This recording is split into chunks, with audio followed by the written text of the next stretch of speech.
I flew with a guy who was in a bad motorcycle wreck. His brother-in-law he was giving his brother-in-law a motorcycle. His brother-in-law was driving it, and they hit a guardrail. It's no different in the grief and everything else that you feel, and like you wanting to turn things back and wanting it to not be your fault and wanting it to all be different, but realizing you can't. And then, so what does that mean? And how do I grow from this? And I think when it's time to be serious, it's time to be serious. And I still don't know that I found the meaning yet. I feel like my kids are part of the meaning. I feel like telling people about the story is part of the meaning. I feel like there's something else out there that I'm supposed to do, but Deb would tell me, my friend, the plan will reveal itself.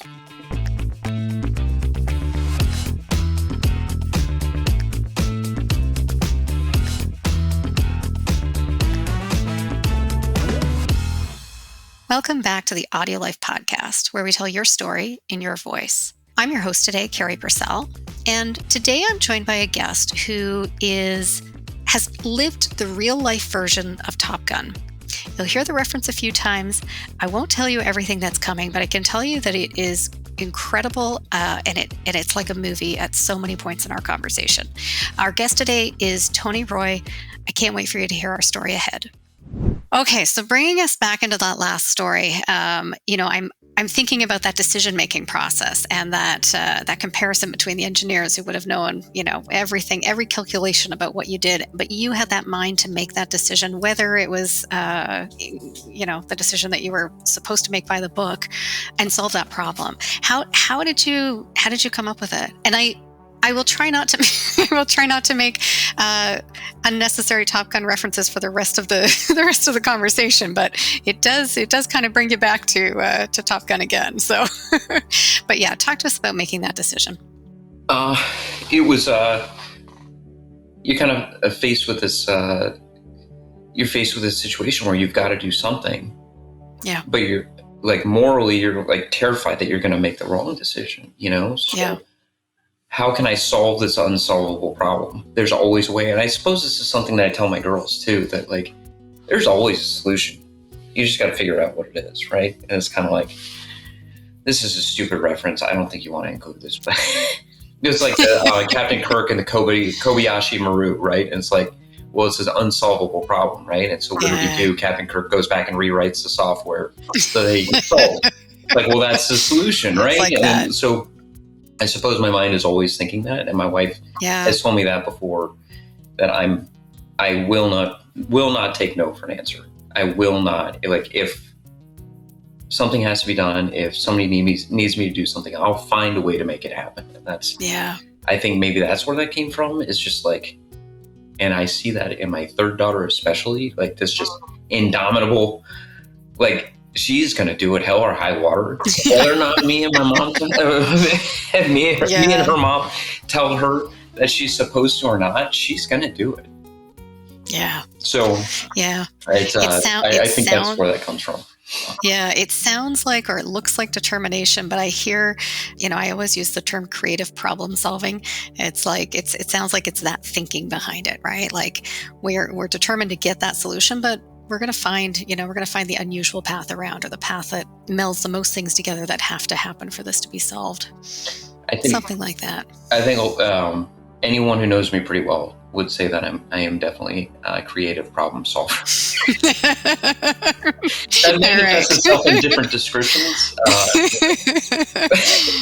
They might not use those words, but yeah. Well, I'll choose those words for now. So, okay, I'm going to ask you, because we're going to circle back to family life, but you've had a life-changing experience, probably more than one, but a big one that you and I talked about during our pre-call, and you referenced already in this podcast before the crash and after the crash. So take us through what the crash and what that meant for your life afterwards. It does require a little bit of a backstory. So, of course, yeah. It was what's called a large force exercise. It was specifically an intermediate training phase 2 event in an air wing Fallon syllabus. So air wing Fallon is right before an air wing goes on deployment on a carrier. They prepare them all contingencies, to include like World War III breaks out, and what are we going to do, and how are we going to operate? And some of those are big exercises with 50, 60 airplanes airborne, 30, 40 good guy airplanes, blue airplanes is what we call them, and sometimes 20, 30, 40 red airplanes. So this was a relatively small or large force exercise. I think we only had maybe 6 or 7 bandits, bad guys, and 30 good guys airborne. And we were simulating old Soviet tactics. So some of the things they would do is we would hide behind a mountain. If we knew the bad guys were coming from this direction, we'd hide behind a mountain, and we'd cap behind the mountain, cap combat air patrol low in the shadow of the mountain, so the radars couldn't see us, and wait until the fighters came over, and then pop up and grab them. And that was a very 1950s and 1970s era tactic. So I had a wingman. I was in the 2-seater, coincidentally the only 2-seater left in the Navy, F5 at the time. This becomes a factor later. And I found out that day I was going to have a midshipman from the academy in my backseat. So midshipman, he's a student at the academy. He's decided that he's interested in aviation. He's going on a summer cruise where he's going to go to a fleet unit and get some experience. And so that experience sounds like, for subs, he's going to go live aboard a sub. And a squadron, he's going to get a backseat ride. Well, he was actually assigned to VF-213, who no longer had 2-seaters. So they sent him to us to get a backseat ride. This first flight ever in a tactical jet. And I remember being really annoyed because I was going to have to babysit this kid. And he got a seat brief from my friend Buck. And, Buck's telling him all about the safety of the seat. And he's been through some survival training, but Buck's basically like, don't touch anything yellow and black under any circumstance. But if you have to, okay, here's what you do. Here's how the ejection seat works. Here's Then we fit him up with gear. And like the whole time, I'm like, come on, man, we're on a timeline. We got to get going. We got to launch in 10 minutes. Let's go. And, get him out to the plane, get him strapped in. The plane captain gets up to go strap him in. I do my pre-flight. I check everything out on the plane. Like, come on, man, we got to go. I go up in the back, make sure he's strapped in, set all the ejection handles and everything else. And we take off. I've got a wingman who is my old CO from my squadron, Guido Di Matteo. He's flying with me. And we're together as a pair. And basically, we're going to hide behind Fairview Mountain. And the target area is just inside of Fairview Mountain that the blue guys are going for. So that's the area we're protecting. And our tactic is just hiding out in that mountain shadow. And then we're going to pop up before the fighters get there. We're going to drive at them. We're going to turn away. And then we're going to set a range problem. And the idea is with these older radars, now I've got a nice bright, shiny object, me, out front. And then hopefully they target me. And as they go to target me, my wingman can come in and shoot them. And this was like the Vietnamese tactic that they would use during the Vietnam War. Well, so we execute that tactic. It works exactly as planned. But the fighters never really do an effective job of running an intercept on me. So there's a big wall of blue fighters to the north.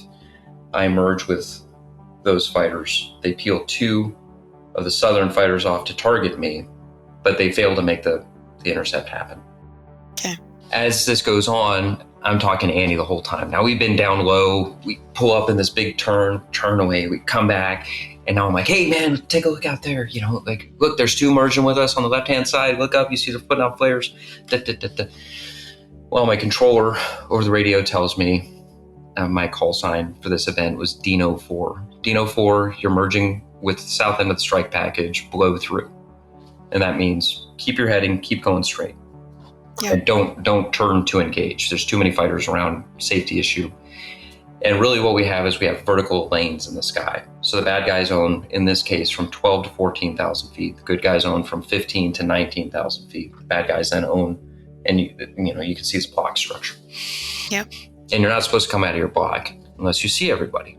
Or the fighters can have radar SA and see somebody. It's there's a whole matrix of like, when are you allowed to come out of your block? I, as a bad guy, am not allowed to come out of my block unless I see everyone. I'm told to blow through, don't turn. So I don't turn. Well, what happens is I blow through basically to the northeast. and these two fighters fall in trail. I don't know that they've fallen in trail, but I can assume that they have. Then at some point, I'm heading northeast. My controller tells me to drag south.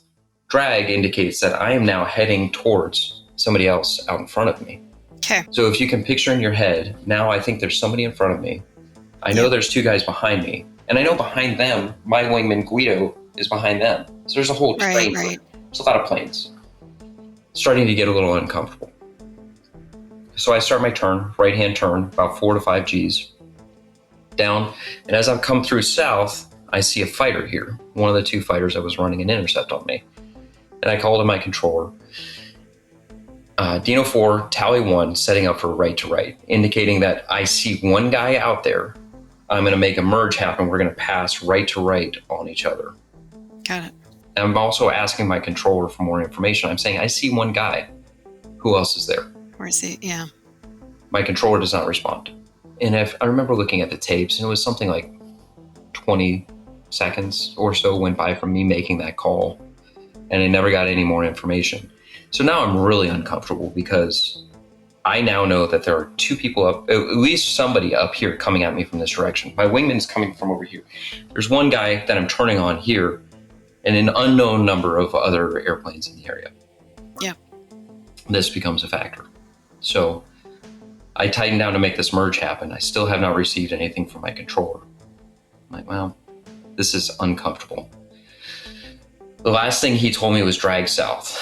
So I'm going to make this merge happen. I'm going to turn right back to south, and I'm going to get out of this problem. But the only direction that somebody is definitely not coming from is the south to southeast. So I make this merge happen, this right to right merge happen.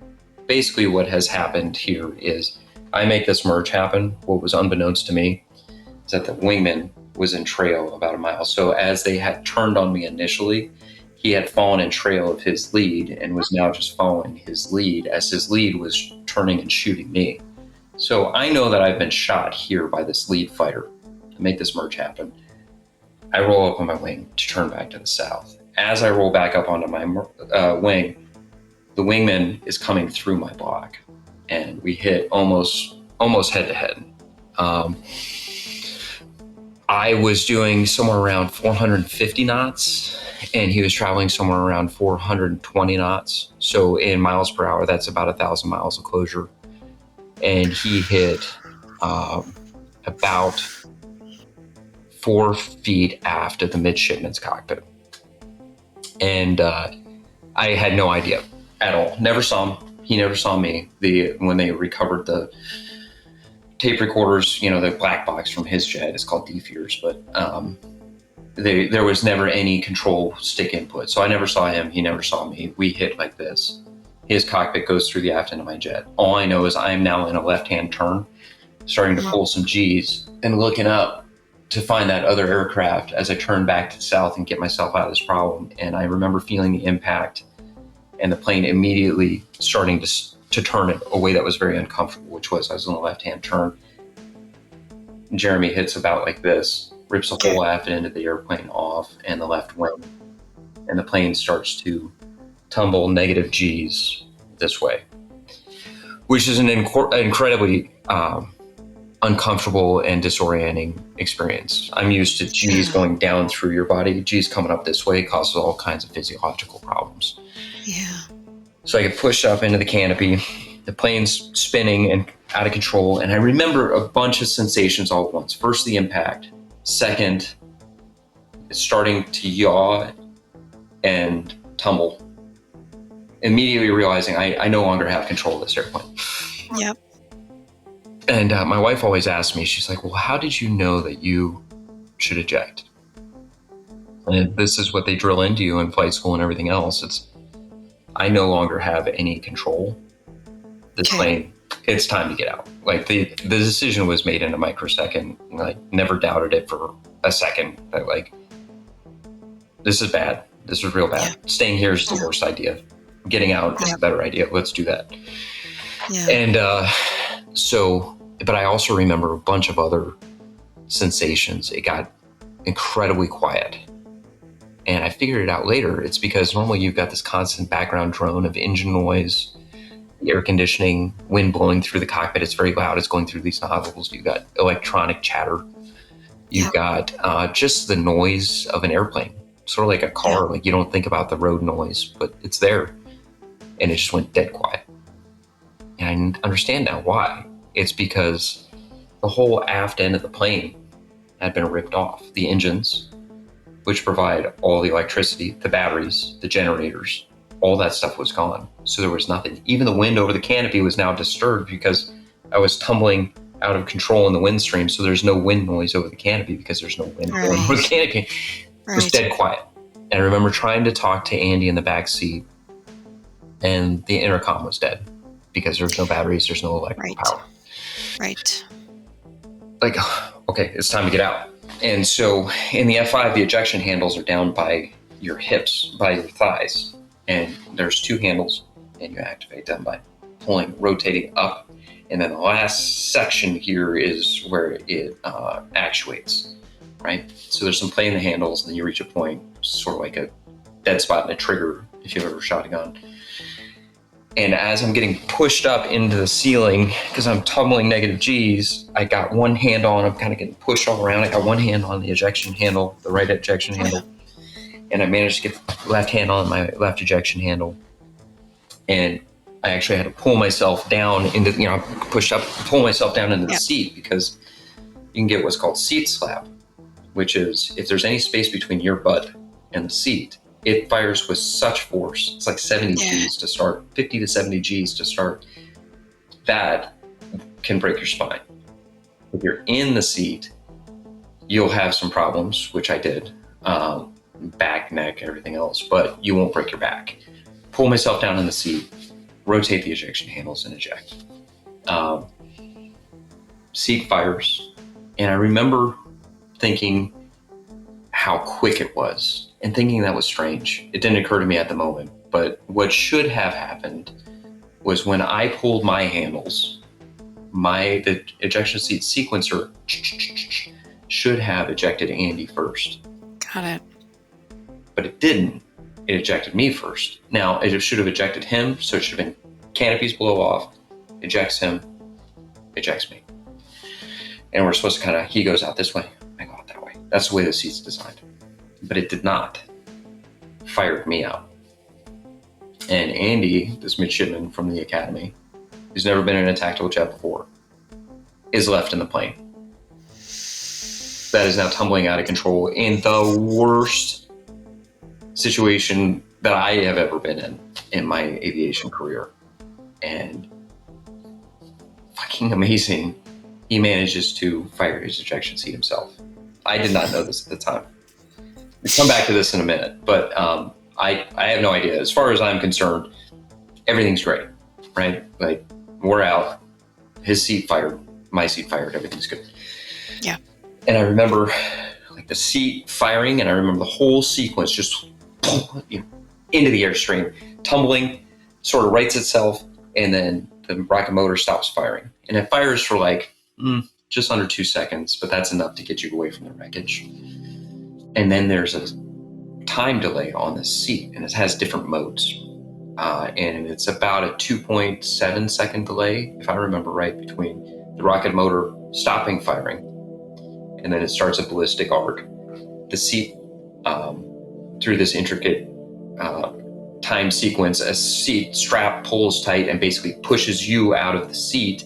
The seat falls away, a drogue chute opens to slow you down, and then that pulls out the main chute after an appropriate delay and opens. But that takes 2.7 seconds. Okay. And all I can tell you is that I lived an entire life from the time that engine rocket motor stopped firing until the parachute opened. I had enough time to think, I can't believe I just lived through that, and I'm going to die because my parachute's not going to open. I had visions of like just all these crazy things. Like, I can't believe that just happened, all these things. But I had enough time to like, this is how I'm going to die. I made it out of that, and this is how I'm going to die. And I remembered, I'm like, oh, there's an alternate release. And there's a ripcord. This is an old style parachute. They don't have this anymore. And I go to reach for the ripcord and pull it. And just as I go to reach for it, the parachute opens. Yeah. And it was the most incredible feeling in my life. It was just all of it. So thankful. so excited to go home and see my wife, have dinner with my wife. And, are we going to make babies? Not really. I didn't have that epiphany yet, but I did. I had a picture of going home and having dinner with my wife, and we were going to get to live the rest of our lives together. And it was this gift that I can't believe this just happened. And then this is the very first dip of what is 2 or 3 years of this sine wave of emotions, right? I'm so grateful. And a quarter second later, I'm fucking furious because that motherfucker was out of his block. And, I was in my block and he nearly killed me, and that son of a bitch. And I look out and I can see I'm okay, right? And I start fumbling for my equipment because I'm going to pull out my radio. I'm going to yell at this motherfucker on the radio because I've got a survival radio, because that son of a bitch. And there's so much adrenaline coursing through my hands that I pick up the radio and it falls out of my hands. Now I'm 10,000 feet above the ground. It falls out of my hands. But everything's tied to your survival equipment because they're this dumbass is probably going to drop his radio. And I did. So and I'm okay, it's probably better to not talk on the radio right now in the state anyway. So, and I look outside and the most serene experience. I don't know if serene's the right word, but I'll just describe what I could see. I can see what's left of my plane is spiraling down below me, 4,000 or 5,000 feet below me. And I watched it hit the desert floor and kind of catch the shrubs around it on fire. And I look out to my northeast and I can see what's left of the Hornet and the F-18 that had hit me. And it just looked like a comet, just a ball of shit coming apart. And instantly I knew whoever was in that was dead, because there was no parachute. There was no way anybody could live through what was left of that airplane. There was no cohesive airplane left. And kind of look around, and as I'm watching all this, a Super Hornet, intact Super Hornet, comes ripping by me, not, I don't know, quarter mile, 500 yards. I have no idea. Around the corner. And the search and rescue effort had already, they knew that there was a problem, and a plane came flying by. I think that was actually Stickett at that point, who was the lead aircraft. And I'm watching, and I thought I actually had hit my head or something, but there, the whole sky was twinkling, and I found out much later on that what had happened was, the F-5 is a metal airplane, and there are these little tiny metal shims. They're just teeny tiny, squares. And they put them in between the ribs of the airplane and the skin of the airplane so that it doesn't flutter. It's sort of like the shim in your toilet, right? But much smaller. But when the plane got ripped open, it's just tens of thousands of these little shims just opened up like a piñata. And they're just floating around me, catching the sunlight. And it was a beautiful, beautiful June day in Fallon, Nevada. And it was the first nice day of summer. It's 80 degrees, perfect. Not a cloud in the sky. And I just remember thinking how beautiful it was. And as these things are catching the sky, right? And then I'm right back into being pissed off again. Yeah. And it's just this huge sine wave. And I'm oh my God, the midshipman. And I look, and there he is below me. And he's okay. I can see him moving around, but he's below me. And I remember thinking that was weird. Didn't really figure out until why he was below me until much later. But he was, a couple thousand feet below me. He's moving around. He already had his survival equipment out. He already had his raft out. I'm oh, survival equipment. Yeah, I should do that. So I set all my stuff up. It turns out his was on automatic, and I had never set mine on. Okay. So I had to manually release mine. So anyway, but I'm oh, he's doing okay. But so now we're floating down, and it's very surreal because, the Super Hornet circles by a couple more times. He's just doing this racetrack pattern around the outside, kind of staying about 5 miles away, and there's a rule, don't ever fly underneath the parachutes, basically, but he's keeping an eye on and I'm sure he's relaying back, they're moving. You got 2 survivors out there, and he's talking back to headquarters, who's now launching a search and rescue airplane to come get us. Anyway, so I'm coming down, and if I can briefly describe Fallon, Nevada is in the middle of nowhere. And east of there is what's called the loneliest road in North America, Old Highway 50. I've ridden a bike on that, and you can ride a road bike for 45 minutes and never see a single car because it's just desolate. It's absolutely beautiful up there. And I was coming down right on top of Old Highway 50. There are no roads in this area. So, I mean, I could have just as easily been 75 miles from the closest road. I just happened to have come down right on top of this road. So I steer my parachute. There's some releases. I reach up, grab my parachutes, pull them down, activates the steering, and I steer back, and I'm kind of drifting down on top of this road. Winds, I guess, must have been coming from the southeast because I'm steering into it, and the midshipman, he never steered his parachute, so he slowly drifts about a mile and a half away from me. And I come down, and like the whole, I guess I was undershoot, they guess for about 8 minutes. So I ejected to somewhere around 13,000 feet, and the valley floor is somewhere around 5,000 feet. So 8,000 feet to 10,000 feet and falling about 1,000 feet per minute. And so this is 8 minutes is a lifetime. I mean, I had enough time to think about everything, going on with my wife, to think about the accident, to being mad about the accident, to being happy I'm alive, to, we're going to make babies. All these things. Well, so as I start getting closer to the ground, the training kicks in, and I had just been through survival training, recurrent survival training. And I'm like, okay, get ready for my parachute landing fall. How did it go? It's feet and knees together, knees slightly bent, eyes on the horizon.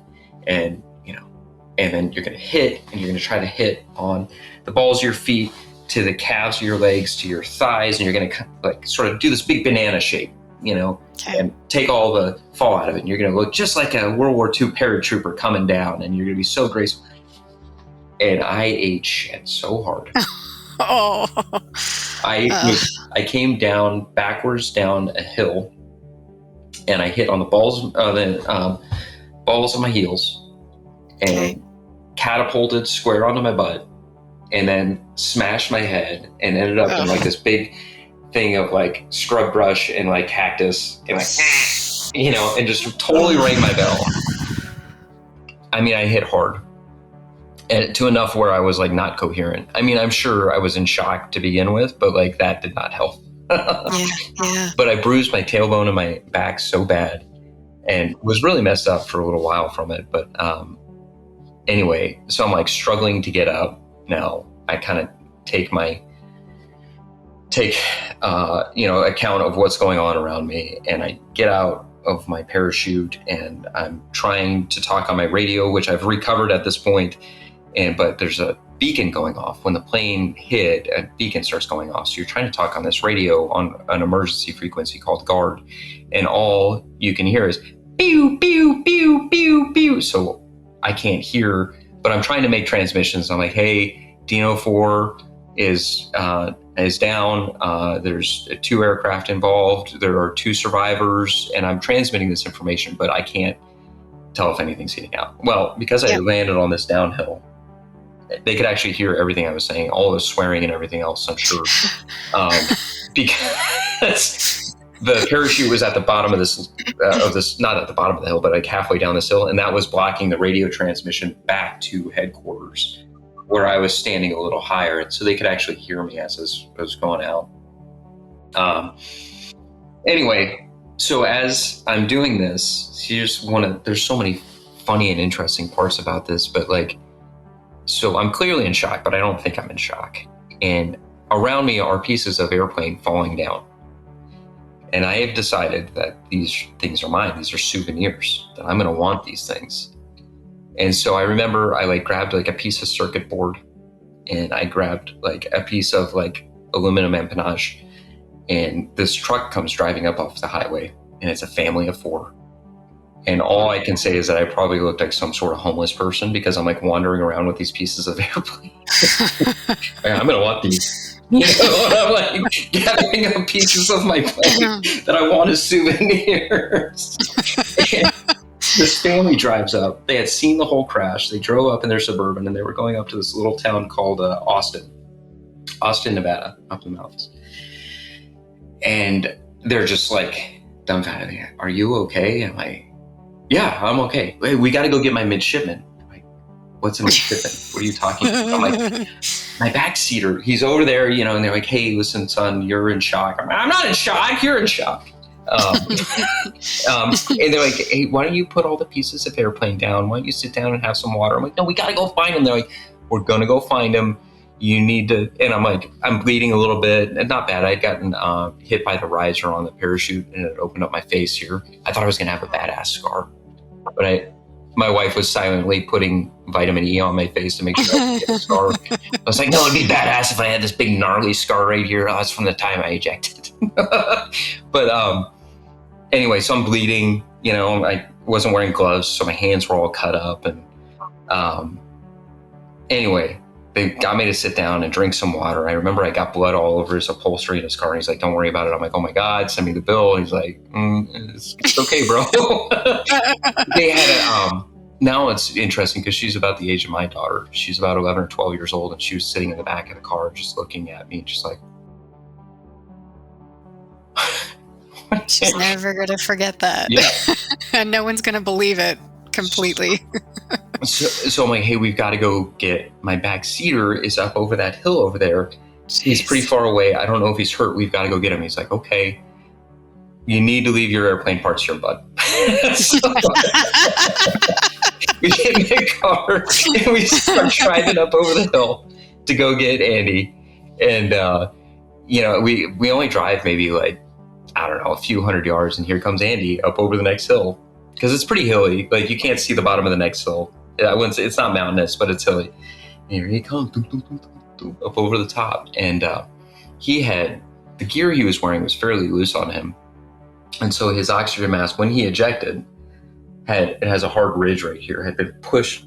The helmet grabbed the stream and kind of pulled back and jammed this thing into his head.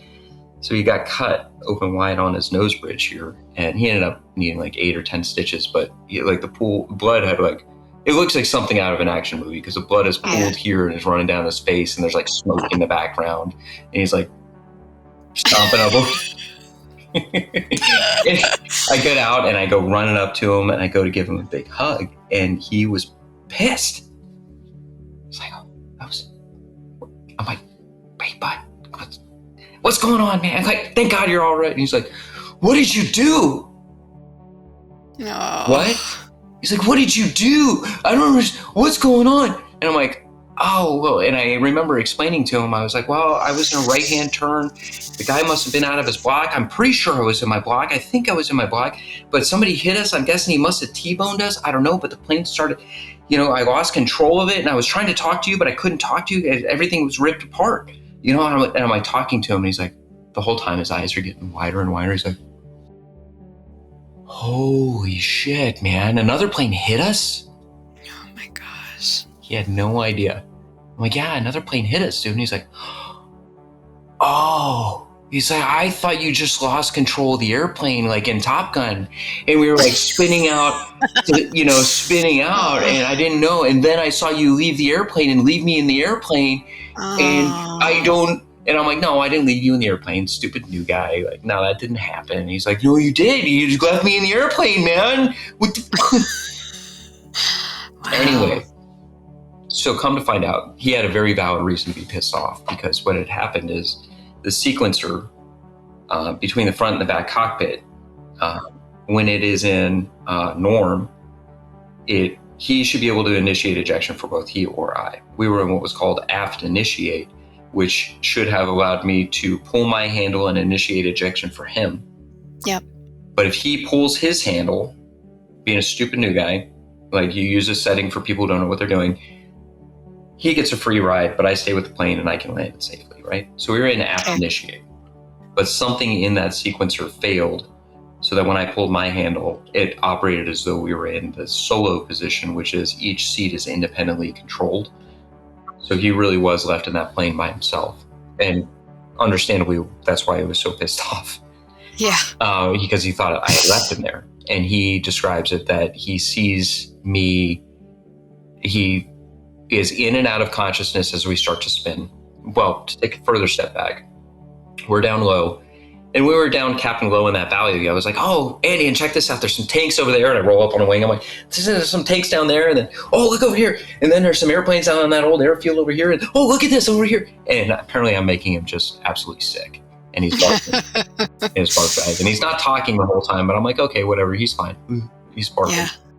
And to hear his part of the story is pretty funny because this whole thing goes down. And I'm talking to him the whole time. He's like, I remember you talking to me about some junk. But he's like, I was just barfing the entire time. And then apparently he goes through the entire ejection sequence and on the way down realizes that somehow he's managed to hold on to his barf bag. And he's like, oh, I don't need that anymore. And he drops it, right? He's like, I kind of had barf all over the place. And then he's like, then I hit the ground and I barf some more. You know, he's just barfing the entire time. But the impact happens. And he's like, I'm in and out of consciousness. And the impact, after the impact happens, and then I see the rocket leave in front, and there's flames coming out from underneath from the rocket and this and that. And it was confirmed that what had really saved his life was there's a blast shield between the front and the back cockpit. And it's the only U.S. fighter that still has one of those. Oh my because gosh. Otherwise he would have been roasted alive by the ejection blast. But as it was, some of it still came up underneath. And they guessed that his flight suit had done what it was supposed to. He was momentarily exposed to something like 1,800 degree heat, but he was completely protected from all burns by the flight suit, which is why the Nomex is so amazing, because it immediately sealed up and protected him from any burns. And now for a word from our sponsors. Ready to share your stories and life philosophy? Or capture those of a parent or grandparent? Or maybe a corporate package is right for you to build connection across your workforce and add value to your clients. Visit audiolife.io today to learn more. Our listeners will get 10% off using discount code GIFT10 and order number AudioLife Podcast. AudioLife, where memories find their voice. Wow. So he talks about he's in and out of consciousness. He manages to pull the ejection handle himself. He goes through the whole ejection sequence. And then he said he didn't steer his parachute because he felt like it was so loose that it was up around his arms. He was afraid to reach up because he thought he would slip through his parachute. He wouldn't have, but he didn't know. Yeah. Right? So he's just better to hold what I've got and ride it into the dirt. And so both survive. You know, these people drive up. And they talk about they had seen another parachute. And so for a moment, I was like, well, I don't remember seeing it. But, you know, maybe the other guy did live. Maybe there's a chance, right? You're grasping at straws, right? And what they had seen was actually the drag chute from my plane had been ripped clean. And it's just a little baby parachute. But is that a small parachute or is that a parachute just further in distance? But no, when the impact happened, Jeremy, who was in the other plane, who's a buddy of mine, basically his cockpit went right through the fuselage and left wing of my jet, and he was killed instantly. Which was really kind of the toughest part of the whole thing is, you know, he had at the time a 2-year-old kid who just graduated from high school last year, in college now. And, you know, thinking about this poor little 2-year-old boy who's going to grow up without a dad because the shit hit the fan that day. And so, you know, that's the beginning of the sine wave of emotion and like survivor's guilt and PTSD, all these things that happen over time and dealing with it and replaying it in your head. And how am I responsible, and how am I, you know, what part did I have? And like, that's the hard part. But one last funny part about, before all that stuff, if we have time, is, so helicopter shows up. This family, they're there, and so other people are showing up, and they're like talking about like, that's crazy. And there's a United pilot there who's like, if you ever need a job. Like, no, oh my God, that's really funny. I should have kept his business card. I never ended up seeing it again. But call me in 20 years. So the helicopter shows up, lands, and I'm like thinking I'm going to be like, you know, Vietnam, like, you know, I'm going to go running up to the helicopter, and like I go running up to the helicopter, and the crew, the rescue swimmer guy or the rescue guy gets out of the back and like tackles me because he's like, "You're gonna run through the freaking arc, man, and get cut into a million pieces. What's wrong with you?" So he tackles me and then insists that I get on a stretcher. I'm like, "Dude, you just tackled me."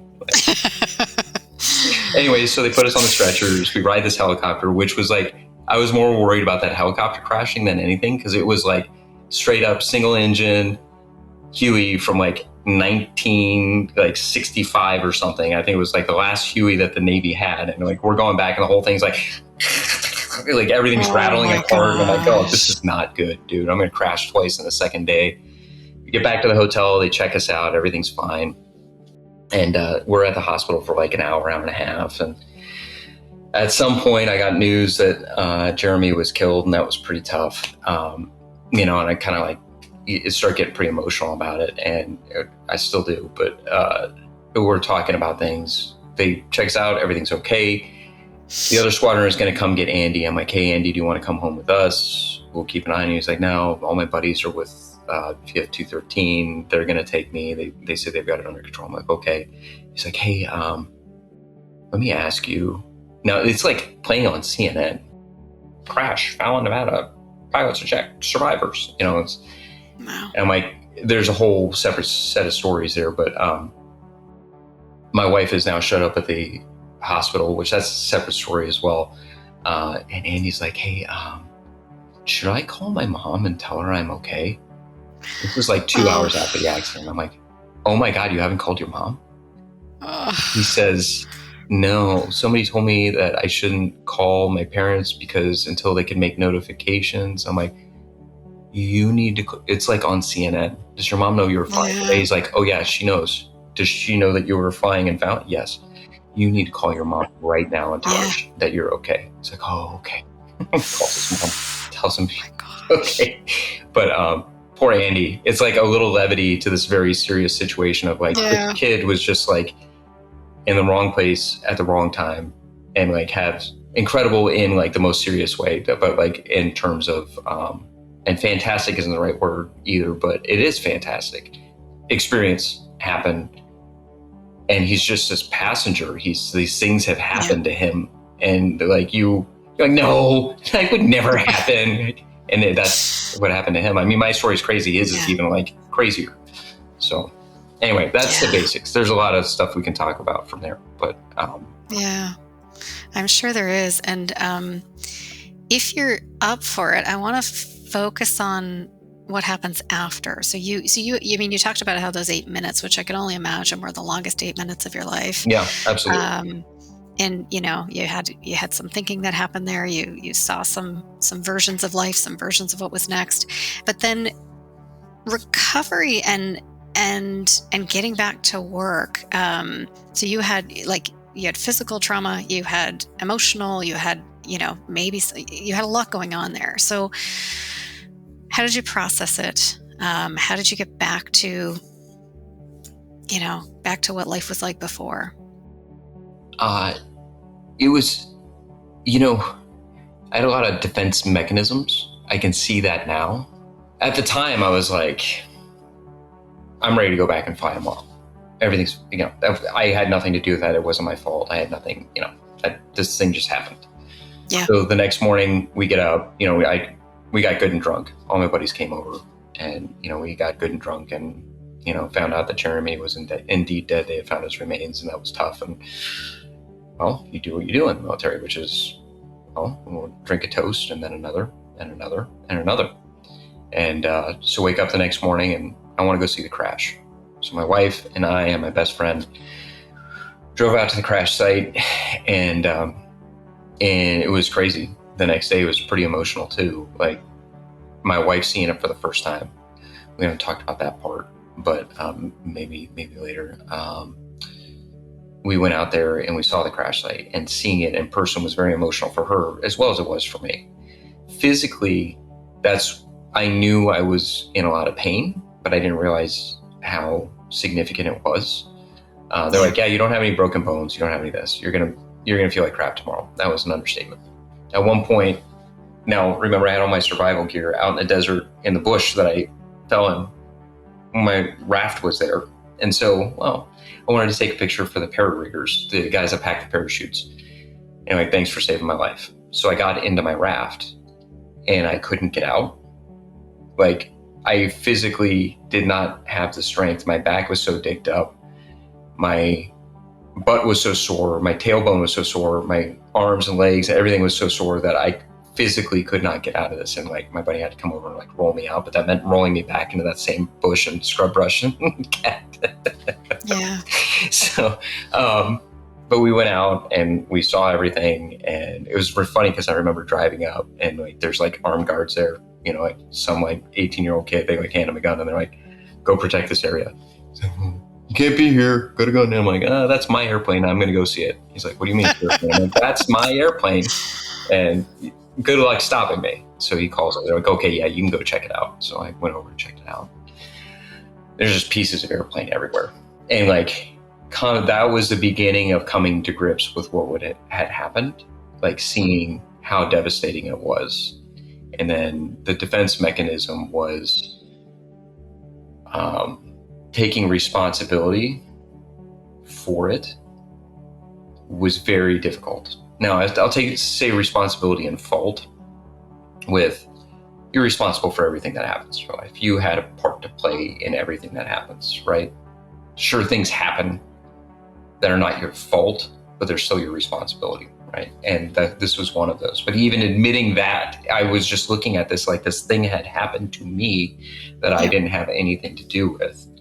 That just happened, you know? And then like over the few months of like, every time I learned something new about the crash, I relived it, and that sine wave of emotions and just, you know, depression and PTSD, that's what it is survivor's guilt, and all these things happen, but not recognizing, oh, I'm fine. I need to go flying right now.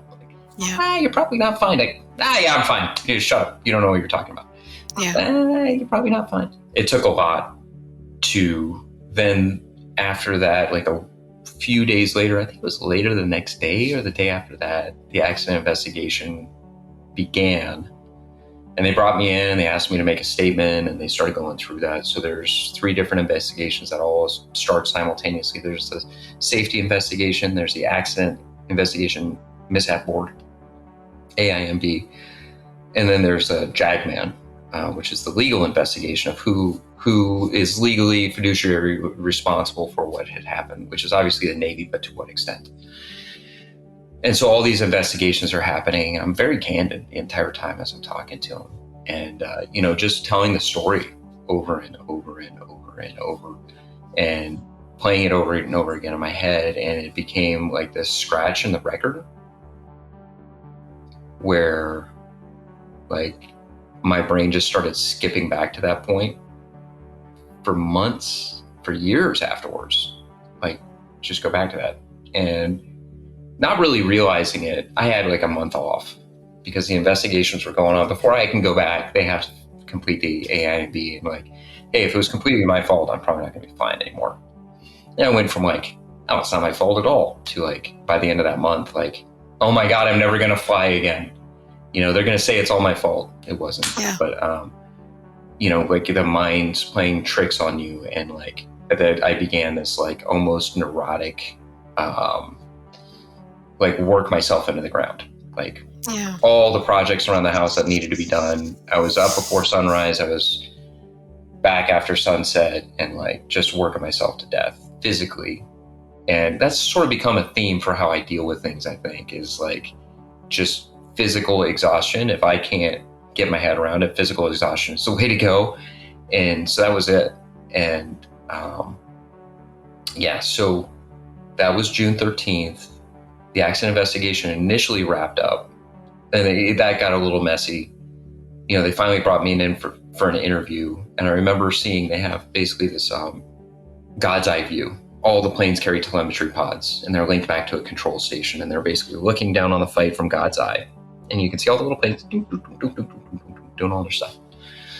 And I remember watching it the first time, and one of the controllers was like, before the accident investigation board, that was supposed to be the first time I saw it. He's like, hey, come take a look at this. And I remember watching it, and it was very eerie because you could see me making this turn, and you could see the plane that's running the intercept, the lead, stick it. He's making this merge happen. and I make my call about making a right to right, tally one, setting up for right to right, ding, ding, ding, ding, and you can see it. And I remember almost throwing up because I could see it happening before it happens. And then, did this weird thing where if the telemetry pods lose signal, the tracks will extrapolate for about 3 seconds. So you see this, boom, and Jeremy winks out of existence. And our tracks go like this. Boom, just gone. And my controller calls. Now I can't hear this because my radios are gone. Dino 4, you're dead. Dino 4, you're dead. And that's a standard call to let you know that you've been killed, removed from the problem. Except for I was still alive. Jeremy was not. And I remember like that visceral reaction of like wanting to throw up. It was fucking intense. And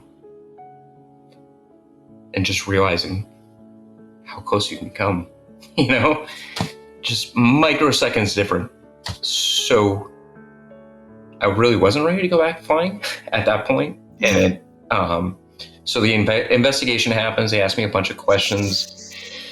It gets just really down in this, just kind of this viper fight of like trying to assign like what happened and how it happened. And then the results go up the chain of command. The Admiral's like, I don't like those results. Do it again. And so it was not until, I think it was my birthday or the day after my birthday, August 19th or 20th, that I finally met with the Admiral. And it was right before Tailhook weekend, big celebration for naval aviation. And I met with the Admiral and he told me I was going to go flying again.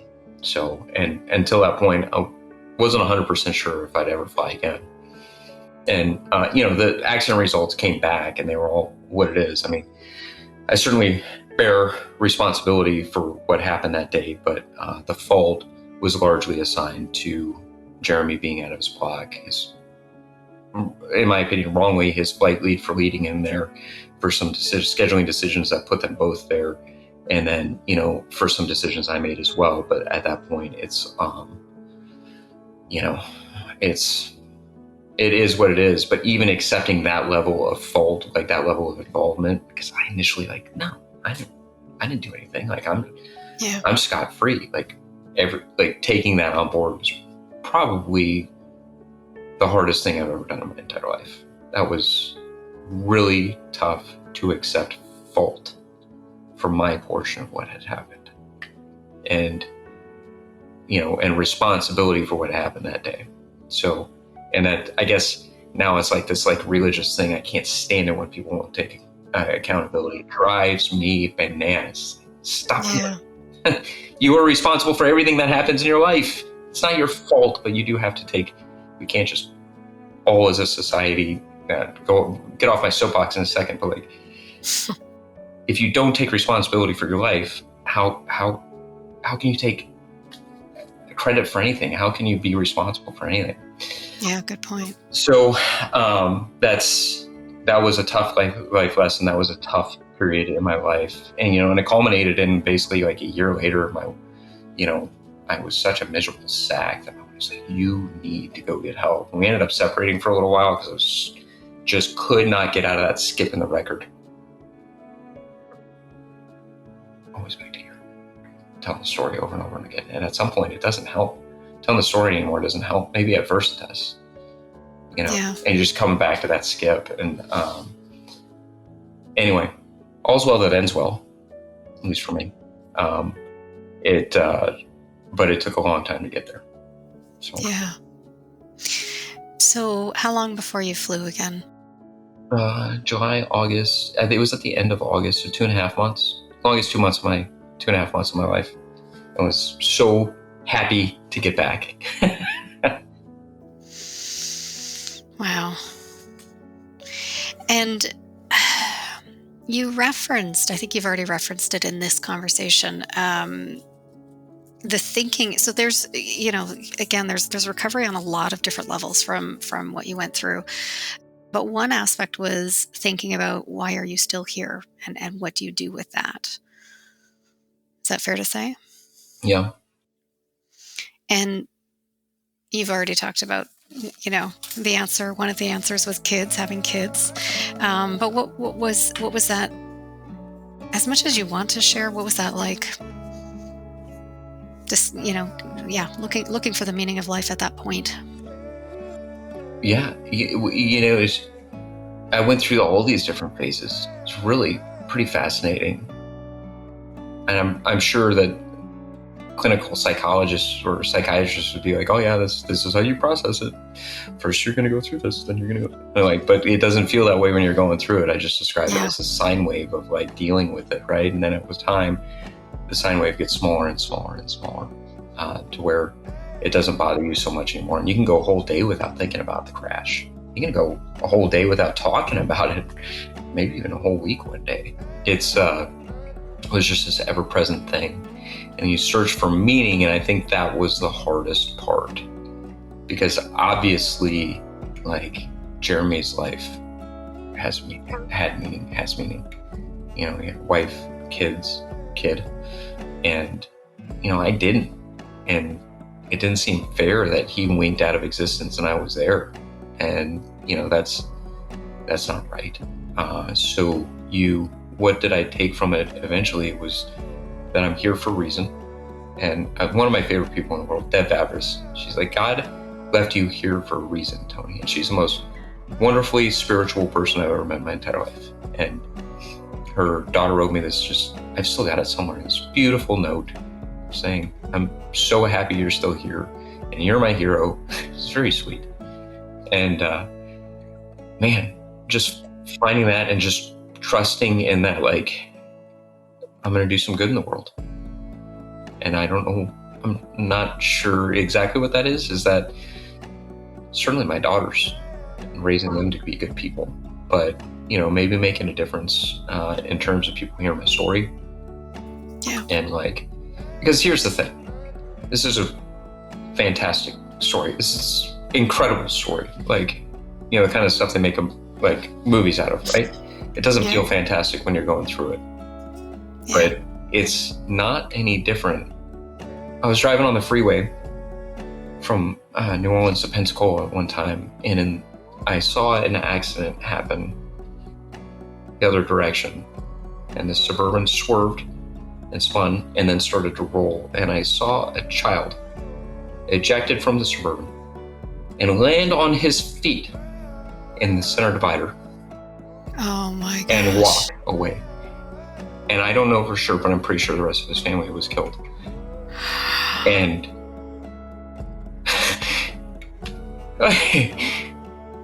that's not what I thought you were going to say. There's a reason. I don't know what the fuck it is. Yeah. And I had to pull over. I tried to get back around to the other side. Oh, man. I don't know, but it's sometimes there's the finger of God,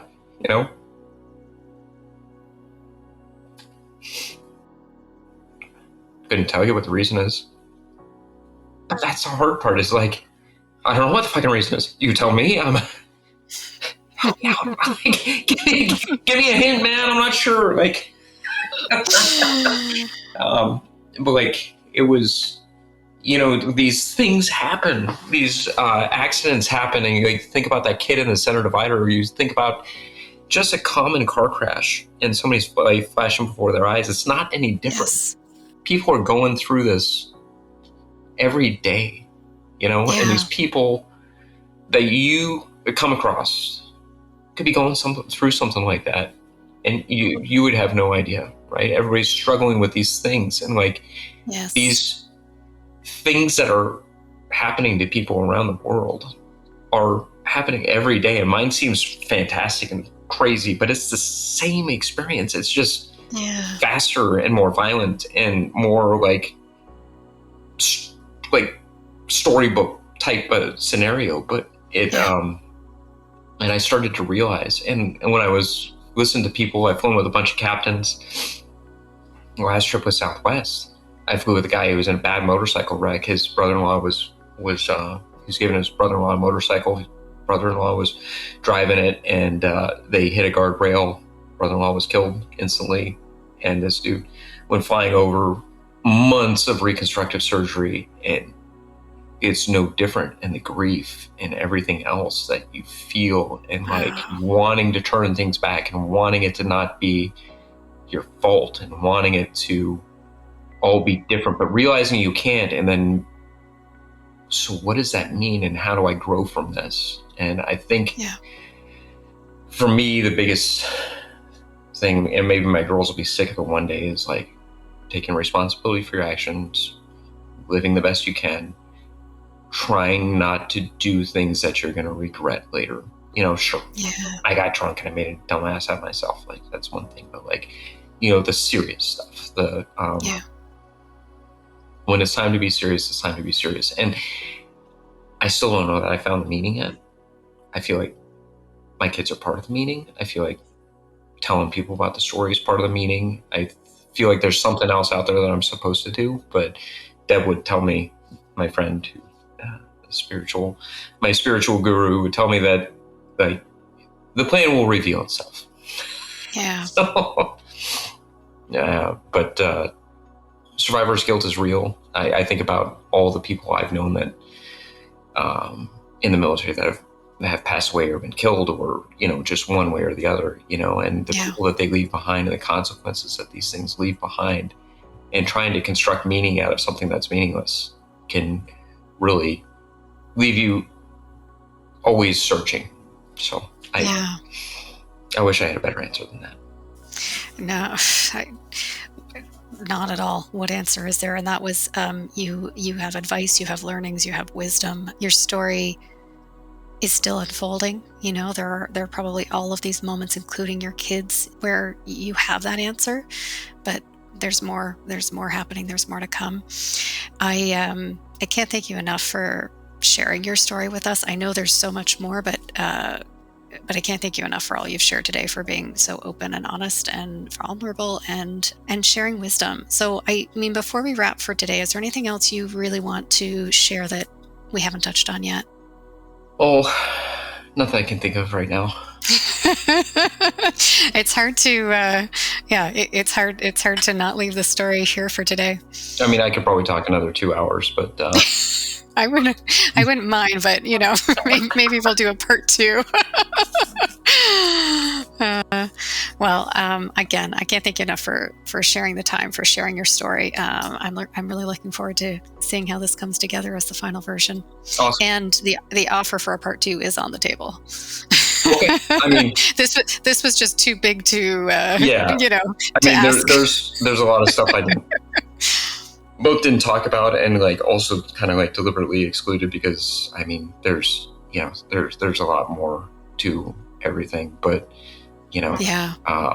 like the searching for meaning, the like coming to grips with it, all of it is still something. Things will hit me now that I'm reading a book and like, oh yeah, that's really insightful, or I see how everything kind of comes back to that still, but now I can view it from this place of like, I can learn from it, as opposed to just being irrationally upset or depressed on that sine wave that I used to.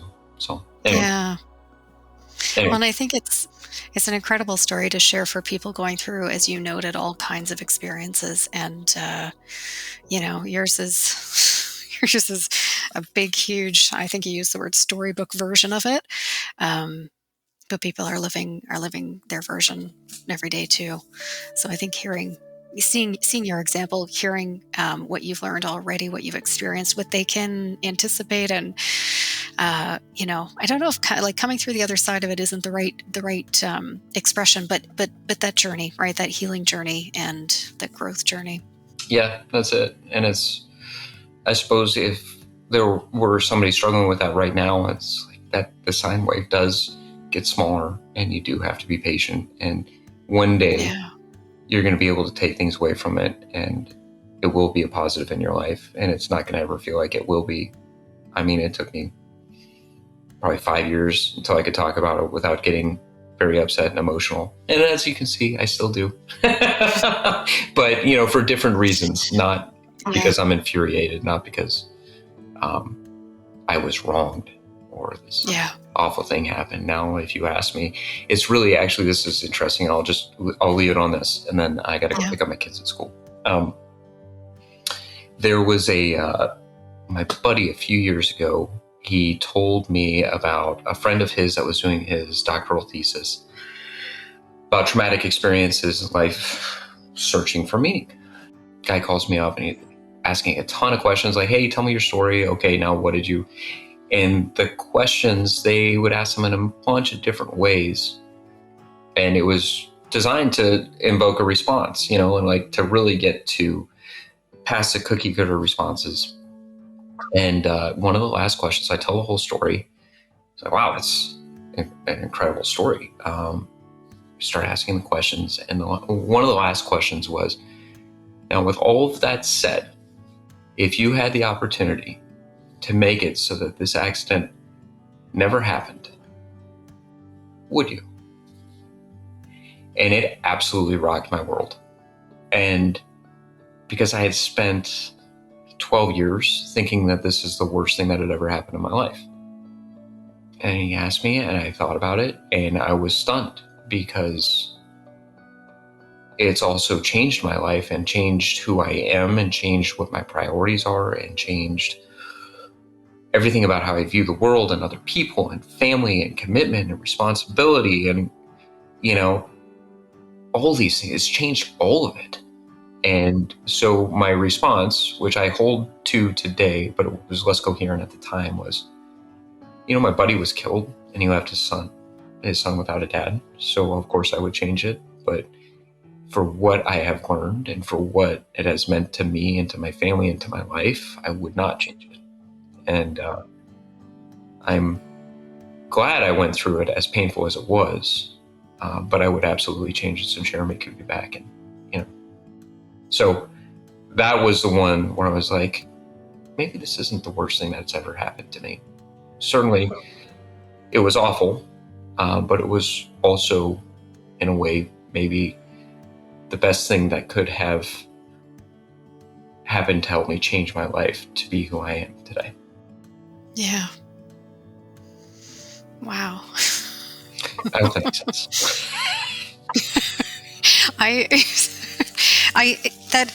That all makes complete sense to me. And, for a minute I went to like parenthood, to kids, right? And thinking, but you don't want that to happen to your daughters, do you? Right? It's just that, like, right. My God, you don't want someone to have to go through that. Right. Absolutely. Right? But then you think about it, you're like, of course I don't want that. I wouldn't want that to happen. And you're like, but I don't even recognize myself from back then now. I don't recognize my motivations. I don't it's that old argument you have with a spouse or, you've changed. Yeah. Yeah. Yeah, I guess I have. In this case, I feel like I'm a much better person. I'm probably a little grumpier. That's just getting old. That's the getting old. Yeah. You're not the only one. So, anyway. Oh my goodness. Yeah. All right. Well, I'll let you go get back to your kids, your life. Again, thank you so much, and have a great holiday. And if you want to, let's see how the new year goes. But if you want to do it again, let's do it. Okay. Sounds great. You've been listening to the AudioLife podcast, where we tell your story in your voice. I've been your host today, Carrie Purcell, and today you got to hear the memoir of Tony Roy. I hope you enjoyed. If you like what you heard today, consider recording your own AudioLife private podcast or giving one to a loved one for a unique and memorable gift. Today, AudioLife listeners will receive 10% off using discount code GIFT10 and order number AudioLife Podcast. Also, remember to rate our show and subscribe so you'll never miss an episode.